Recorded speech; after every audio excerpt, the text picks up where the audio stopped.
Hey everyone, today I'm going to demystify a term you've probably heard a lot: data wrangling.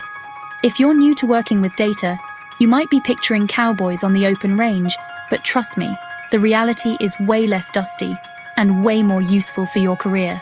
So, what actually is data wrangling? Picture this. You've just downloaded a bunch of messy spreadsheets. They're full of weird symbols, empty cells, and numbers that don't make sense. Data wrangling is the art and science of transforming that chaos into clean, organized information you can actually use.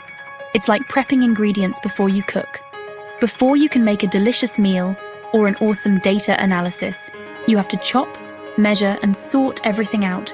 Let me break down the main steps. First up, you gather the data from different sources.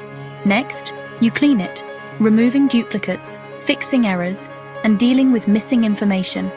Then, you reshape it, maybe combining tables, filtering out the noise, or changing formats so everything lines up. Why does this matter? Well, without data wrangling, the results from your analysis might be totally wrong. Imagine trying to bake a cake with salt instead of sugar. Yikes! But here's the good news. You don't need to be a coding wizard to start. Tools like Excel, Python's Pandas, or even Google Sheets can help you wrangle data like a pro.